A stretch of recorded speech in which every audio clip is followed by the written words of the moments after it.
Direto ao ponto. Apresentação: Paulo Henrique Tenório. Apoio Sicovan, Sindicato do Comércio Varejista de Mogi-mirim. Começa agora o Direto ao Ponto, programa que envolve informação, análise e debate aqui na TV O Impacto. O meu entrevistado é Dom Pedro Paulo Teixeira Roque, que é bispo da Igreja Católica Apostólica Brasileira, bispo em Itapira.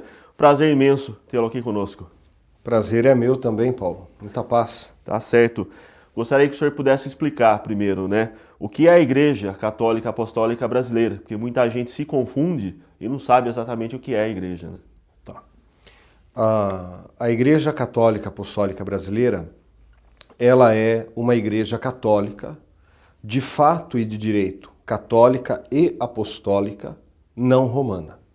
É uma dissidência, ela é um cisma da Igreja Católica Apostólica Romana.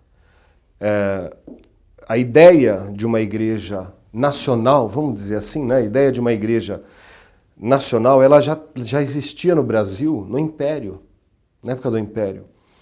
Padre Regente Feijó, por exemplo, o deputado Rui Barbosa, Dr. Rafael de Campos, deputado também, eles lutaram muito para que houvesse no Brasil uma igreja de fato. Talvez inspirados lá no movimento anglicano, do século XVI na Inglaterra, para que tivéssemos aqui uma igreja católica, apostólica, livre do Vaticano. Bom, o grande problema é que para que uma igreja católica seja substancialmente católica e apostólica, ela precisa começar com um bispo. Então, não havia um bispo disposto no Brasil a romper com Roma e passar a necessária substância da força espiritual católica, ou que nós chamamos de sucessão apostólica, para começar uma outra igreja. Entendi. E isso já aconteceu? Foi em 1900, eu vi que ela se consolidou? No ano de 1913, um padre romano em Itapira, chamado cônego Manuel Carlos de Amorim Corrêa, ele se desliga da Igreja Romana por uma série de questões ideológicas, por uma série de questões religiosas, e ele funda a Igreja Católica Apostólica Brasileira, em Itapira. Só que, repare, ele não era bispo. Ele não podia ordenar diáconos, ele não podia ordenar novos padres, e muito menos sagrar bispos. 6 meses depois, o cônego Amorim morre. E há um relato histórico de que ele fora envenenado.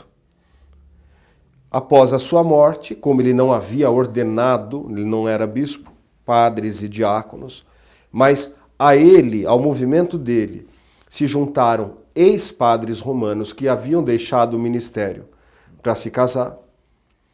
Após a morte dele, esses padres também se dispersam, enfim.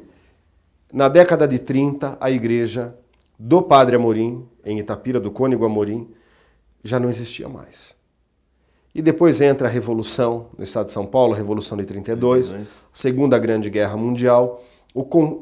A mentalidade religiosa estava necessitando de mudanças. E um bispo romano, Dom Carlos Duarte Costa, fora bispo diocesano em Botucatu, ele resolve apresentar ao Papa, na sua visita ad limina, sugestões para um novo catolicismo no Brasil. Como, por exemplo, que a igreja pudesse abrir mão de certos bens, que os padres pudessem se casar, que houvesse abertura para que o católico pudesse se casar pela segunda vez. Repare, isso em 42. Imagino. Hoje o Papa Francisco está debatendo isso. Dom Carlos fora um homem à frente do seu tempo. Enfim, isso faz com que ele fique extremamente mal visto pela alta cúpula do clero romano. E em toda essa situação, Dom Carlos, no Brasil, voltando, ele resolve vender uma fazenda da igreja em Botucatu e promover a primeira reforma agrária no Brasil. A primeira reforma agrária no Brasil foi organizada e absolutamente bem executada por um bispo romano, Dom Carlos Duarte Costa, que é o fundador oficial da Igreja Católica Apostólica Brasileira. Resumindo a história, contudo, todas essas ações que Dom Carlos fez, ficou absolutamente mal visto pela Igreja, fora cerceado dos seus direitos, né? Chegando mesmo a perder a diocese em golpes internos eclesiásticos. Ele se desliga da Igreja Católica Apostólica Romana no dia 5 de julho de 44. Dia 6 de julho de 44, ele dá personalidade jurídica à igreja fundada em 1913, que na década de 30 já não existia mais, né? Uhum. Que era a Igreja Católica Apostólica Brasileira. Entendi. Enfim, é uma igreja substancialmente católica e apostólica. É uma igreja separada, por isso nós dizemos cismática. Mas não é uma igreja herege e nem apóstata. Porque nós não fundamos outras doutrinas, não inventamos outras doutrinas. Nós preservamos as doutrinas católicas com o objetivo de torná-las mais perto da igreja primitiva, mais perto da igreja pensada pelos apóstolos, os primeiros cristãos. Entendi. E quais são as propostas hoje da Igreja Católica Brasileira? A grande proposta é nacionalizar o catolicismo, tornando mais bíblico, tornando mais perto do povo. Então, por exemplo, algumas estruturas na fé tradicional católica, elas chegam até a afastar o fiel da ligação direta com o clero ou da boa vivência de sua fé católica engajada numa paróquia. Então, por exemplo, são a questão, vou dar alguns exemplos.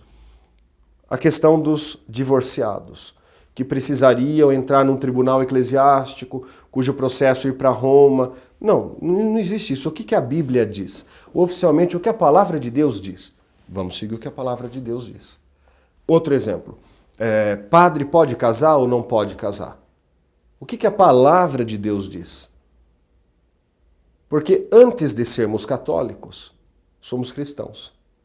Não dá para ser não dá para ser católico sem ser cristão. Então o ponto de partida é a Bíblia.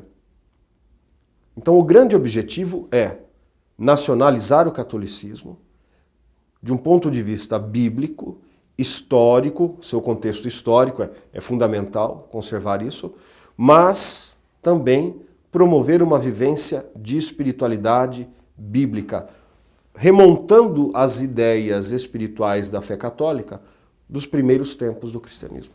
Tá certo, tá vendo que o papo vai ser bom. Então confira no site da TV O Impacto a segunda parte dessa entrevista aqui no Direto ao Ponto.